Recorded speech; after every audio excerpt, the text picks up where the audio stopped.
Hey, we're here and we're chatting with Rachel Lorelai Villanueva, who is a paradigm-shifting author. She's an intuitive channel, and she is a fierce visionary force of a new era. Rachel has decades of experience in energy healing, spiritual mentorship, and soul-based inquiry, and she bridges science, psychology, and the sacred. And her debut book is called The Unnamed Work, which is a powerful disruption to programmed reality, and it guides you to unravel limiting beliefs, reclaim your power, awaken to truth through radical self-acceptance, journaling, astrology, and quantum insights. Sounds like an amazing door to open, an amazing path to hop on. Rachel will tell us all about it. So, Rachel, glad to be speaking with you. Hi, Robert. Thank you for having me. And wow, what an introduction. Well, what an introduction based on your accomplishments. And so, what did I miss out there? What should we be focusing on today? What has you super excited? So I think we will focus on the first book because that's the book we are currently launching, but also on the second and the third because it's a trilogy. So it's all connected. So yeah, it's important to see the whole image of it. Okay, well, I'm excited to zoom in and zoom out and get the little nooks and crannies and get the bigger picture. So this book that you have here is called The Unnamed Work, The Journey Toward Ending Your Suffering. And at the very beginning, you say you need to die first while you are still alive to live a life that is meaningful and purposeful. So like that sounds crazy, amazing. What does that mean that we need to die while we're still alive? Well, that's the point of it. Mostly people are living their regular normal life, but it's like something needs to happen to shake your foundation. Either it's a disease or some kind of trauma, a breakup, something that shakes the foundation. And that's what I mean by saying that you need to die first, because mostly when you're like pushing and then your body is signaling you, hey, you need a break, you need to stop, and it's only that moment when you're like in bed that you're forced to see, oh, I have to go inward. There's something not right. And like the best example that I can pull is COVID. When COVID happened, everyone was like pulled out of their regular train. And we were like, oh, something's happening. Like that's the kind of meaning that I wanted to say with that quote. And you do make some valid points there, and like COVID especially, right? That's the reason why you and I are here. I know that before COVID was a thing, even like video chatting, it wasn't very great. You didn't really have a very good quality, but then something bad happened and we were forced to take action and turn a bad into a good. And we've all been there at some point, right? Breakup, job loss, Mm-hmm. health event, family problem, emergency. And so it's like something like that is inevitable in our future, but the real shame is in living in mediocrity and kind of just like playing it safe and not taking risks. So it seems like when these bad things happen, then it's up to us to figure out how we can make it useful. And as far as what you've gone through, has this happened to you? Have you been upended many times in life? Have you gone through a crisis like this where you were like, hey, I was living on autopilot, time to step it up? What happened with you? Well, with me, it's more like since I was a little child, I was always questioning everything. So for me, basically, this work started since a kid, like questioning the norms that you're not supposed to do that. So I was the first one going to try it. Why? Why am I supposed to obey to rules? So that was the first ignition point that got me into questioning and diving deeper into everything. And yeah, basically that's how it started. Well, great. Well, this has given me an idea about what this book is about and who you are and what you're all about. And we're saying that this book is called The Unnamed Work. So why is it unnamed? What's the significance of that? I love that question. I was once in an interview and people were asking, like, they were saying, let me help you name your work. And Oh, it's boy. specifically named unnamed because if I ask you, if someone would strip away all of your titles, being a dad, being a husband, being a brother, your job, stripped out of everything, who are you? what's left, Ooh, right? that's a So tough question. it's it is tough, and that's why I named the book The Unnamed Work, because I touched on so many different teachings. I go on so many different subjects that it is so vast and it just couldn't be named. Just like a human is on a multi-dimensional level that you can't put a name on someone. You can't put someone in a box. Only you yourself could put your own limitations, but we're infinite beings if you look at it that way. Oh yeah, that these terms, these labels, we use that to try to organize and simplify, but they can be limiting, and in so many ways, right? If you say I'm only this profession, I'm only this person that does this thing, then it prevents you from trying new things and going on more of a life adventure. And so this book and your philosophy, I believe, revolves around this phrase of disrupting reality through radical acceptance. So can you tell us what that's all about? Well, that is about where, if you see the teachings in spirituality, whether it's in philosophies or the whole spiritual area, it's always about a positive mindset. Like everything is changing the way you think positive. And the thing about it, it's like you're wearing rose colored glasses, and what I'm doing is I'm disrupting that. You need to sit in your shit and realize what's real, because only when you are really sitting in reality, then you can recognize, okay, I need to change something's not going right. And that's what I mean by disrupting that reality, because at our current times it's so easy. People just get stuck in scrolling and movies and stuff. Like, it's so easy. It's like in the ancient times you had bread and circus. Well, welcome in this new era, you have the same. It's just covered in different layers. And that's what I mean by disrupting, is getting out of that comfort zone that people are used to, and then look at the reality. Stop complaining, because if you don't change something, then yeah, you're just basically just complaining. Right. And who does that serve? Maybe it makes you feel slightly good, slightly more satisfied being in your comfort zone, but that does not seem like a life, right? That seems like an afternoon or a few moments of just being caught in this loop.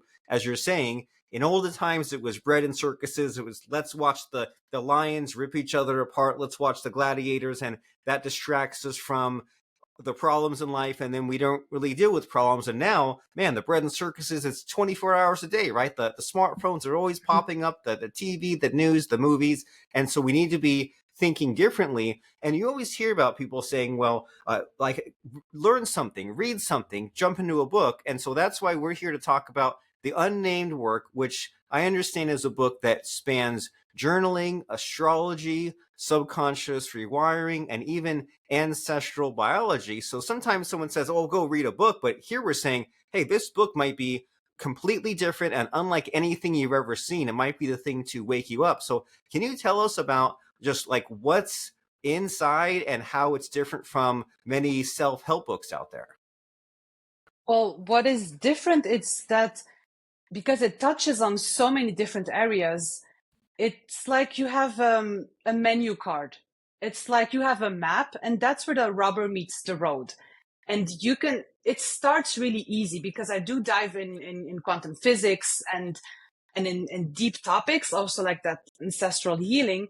But the book starts in chapters really slow. So it starts with mindfulness, with little rituals, how to even recognize that something's working on a subconscious level. And it's really going step by step.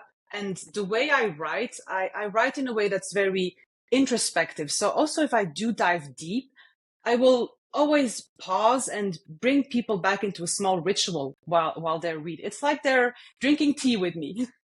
Okay. So yeah, I basically ground everything again. And is there like a particular like ritual that you think comes to mind, like just to give us an idea of like, you take people in a journey and you take them back out. Do you have a good example of this? So the most simple one is like a tea ritual. where you make yourself a tea or a coffee or whatever. The important thing is the preparation. So already when you're preparing it, you're being very present. And then you sit in your garden or wherever you drink your tea. And then you just hold it, you smell it, like you use all of your senses. And another thing that is amazing to do is also like to put intentions into what you're drinking, like infuse it with healing just by your thoughts, because thoughts are something very powerful that we don't really recognize, but we can use it like to bless what we're drinking, and that's already a small ritual. Another ritual that would be very easy is just sit somewhere in nature or wherever you feel comfortable, even if it's just on a couch, but don't do anything for 5 minutes. Put your phone away, put the TV off, and just sit and look at nothing. And just look what happens with your brain. You're automatically going to start breathing slower. Maybe some thoughts are going to come in and out, but those are little moments that ground yourself again, because we're so used to email, cell phone, everything has to go so fast, constantly connected. So when I say rituals, I really mean reconnecting with ourselves, with our soul, and just calming down again, coming down to earth again. I like it. And I'm all for slowing down, being present, being in the moment, and doing our best to overcome just what the modern day is trying to push us into, right? Because it is trying to push us into just fitting every last little minute, second into the calendar. And I imagine that when someone does try this and they sit and they do nothing, it can be scary at first, especially if they haven't done it in a while, right?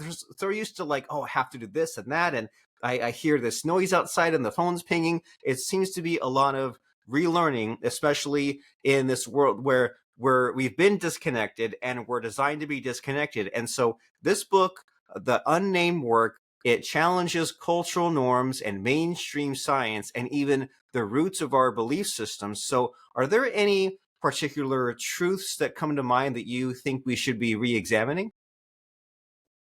I think what we should re-examine is what you've been told, what you've been told of what you should do in life and how you're supposed to live life.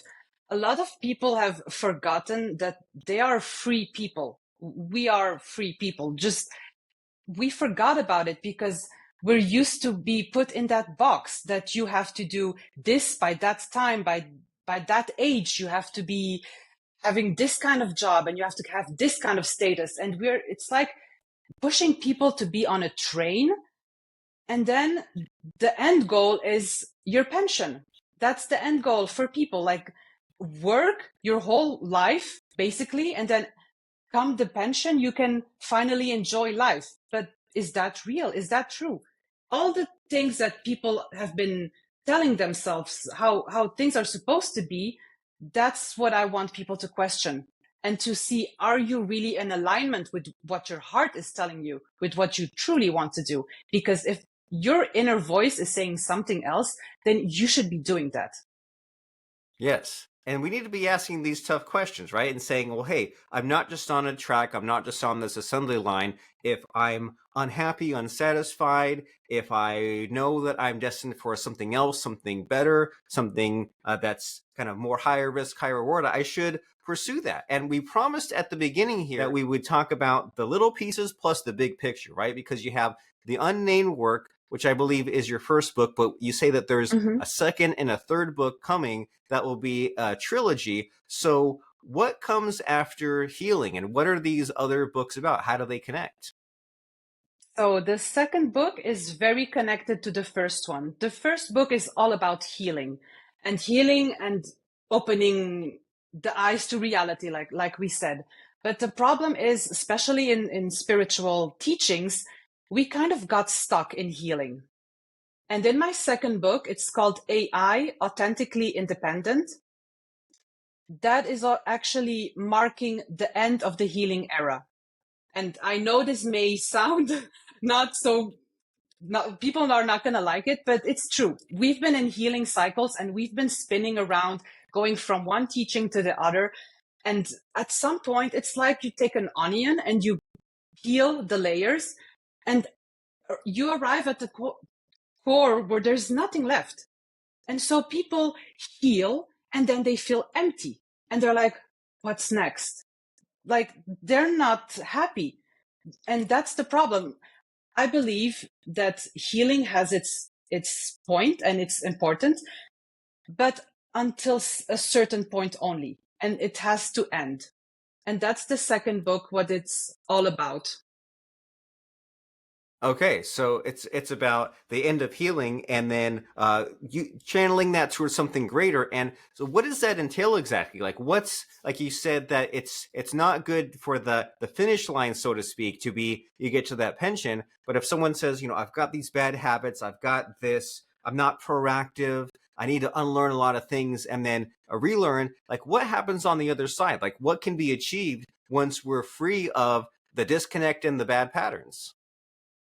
Well, you get to live a life that is really meaningful and purposeful, because when you integrate everything in the second part of the book, I talk about embodiment, and that's the main purpose when you're in this healing cycle. And you hear this a lot when people say, you're not your thoughts, you're not your emotions. Well, how about we flip the table and we say, yes, you are your thoughts. Yes, you are your emotions. And we hear about shadow work. Well, let's call it shadow arena. Let's take the pain and the suffering and make us more powerful with that. Or the fear, let's take the fear and use it as an ally. Those are things that you can use to become more empowered and to have a more empowered life and a more aligned life. Very nice. Well, we want those things, right? We want an empowered life and we want an aligned life. And in the spirit of that, I want to make sure that we talk about what excites you and what interests you. And as far as the missing hidden question in this conversation, is there something I should be asking you about you, your life, your work, your book that I just don't know to ask you? No, I think we're quite diving deep. You're asking the good questions. Okay. Well, in that case, like you have this upcoming writing coming up, but as far as your own like personal work of yourself, right, Miss Rachel Villanueva, there's the inside and there's the outside. Is there anything that you feel like you're currently working on improving, like in your with your own emotions, with your own lifestyle, with your own achievements? Is there anything that you are progressing towards that you're excited about as far as the future? Well, I'm very excited about bringing out this trilogy because I'm very passionate about my work and about what I do. And the second book is not called AI for nothing, because I do talk about artificial intelligence. And that is a very big danger that I want to talk about in my book that I'm explaining. It's not that it's something that, like in the movies, you have to be scared of it. Not at all. I'm very pro artificial intelligence. It's something that is used, but people have to remember it's a tool. It's a tool, it's a binary code, which is with 0 and 1, and it's a finite code. The soul is something infinite, like God is infinite, love is infinite.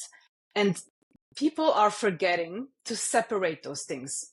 Like, they use artificial intelligence, and it's starting to go into a way that is a little bit scary, because you talk to people when you have like this emotional load. So you talk to friends, okay? But at some point, maybe people are going to be annoyed by you because, oh, it's coming back again with all these problems.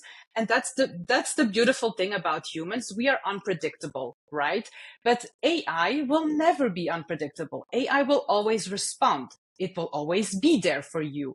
So the problem that's coming now is that people are using AI to have a connection, and the business is using that. They are now creating artificial lovers. They're creating artificial coaches, artificial priests, which is blowing my mind. And the problem is, people who get lost in that, at some point we will lose human connection. And I'm looking like in years and years ahead, maybe we will even stop populating because people will just be connected in those things, and people will be like monkeys and they can't even talk anymore. Like, how do I make an email? It's crazy. And I'm warning actually about way more in the future, and that's what's exciting me in my work, because I'm really touching on a very big thing. Yes, very big, world-changing, life-changing, and a lot to navigate. And it's a little bit scary also, right? Especially if we Mm-hmm. apply it in the wrong way and if we just aren't careful with this amazing tool. But just like anything, right? A hammer can be used for good or evil. Nuclear weapons, engineered genes, like all these tools exist, and they can either be misused or used in a way that improves humanity and kind of gets us on that path towards fulfillment. And so we said that the first book is called The Unnamed Work, and that second upcoming book is called AI Authentically Independent. And then as far as that last book in the trilogy, did we cover that, or is that have a name, or is that a total secret? So it has a name. It's called Unveiled. And you can look at the second book like an arc, like a bridge. And the third book is the final revelation. And I would like to keep it a secret, but I can already say something about it. I'm unveiling the fifth force, the absolute truth of the universe. Ooh, I have no idea what that means. So can I get a little more of a taste of that? Because an absolute truth of the universe, it's exciting. I want that. Okay, we can dive a little bit in it. If you look at physics, quantum physics, and Newtonian physics, so Newtonian physics is like gravity. It's the basic thing. It's like you take an apple, falls from the tree, it's easy. It's 1 + 1 = 2. If you take quantum physics, you dive more into particles and matter and energy. And there is entanglement, there is spooky action at a distance, like Einstein talks about it. There is infinity in that. And in science, they could never bridge the gravity with infinity. And we have those forces in physics, and we could never connect those worlds. And in the third book, I will be not only connecting that, but I will also be connecting that with religion and with spirituality, philosophy, all the boxes that were separated. I'm going to crash them all and bring them all together into one unique answer that is the absolute truth of everything.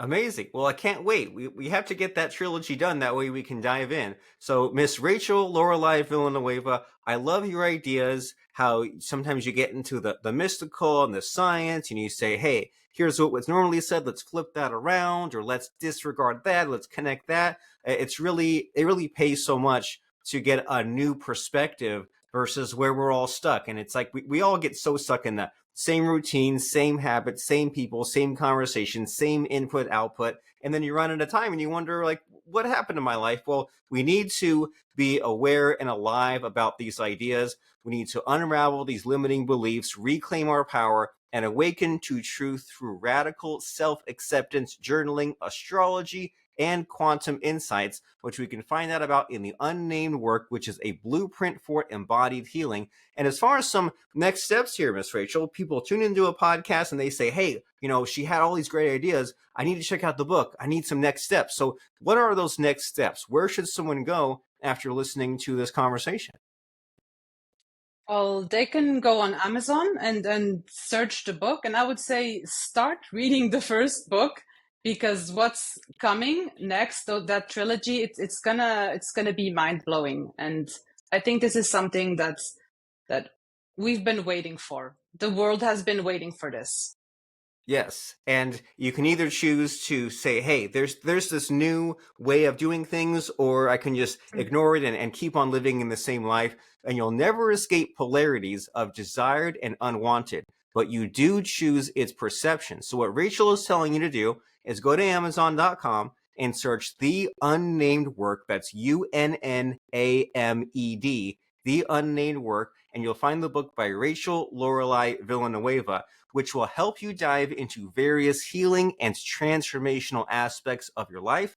No one can put a name on you or put you in a box. And if you want to learn about how you can be the alchemist of your life, the magician of unexplained situations, or simply be free of pain, then you need to get this book, buy on Amazon, start reading it, and open those doors of how you can learn to surf on the waves of suffering rather than being crushed by it. And so as we're checking out The Unnamed Work on Amazon by Miss Rachel Lorelai Villanueva, it's time for the scary part of the show, Rachel, where I try to put you on the spot by asking you for a quote or lesson that has served you. So what comes to mind for a quote or lesson?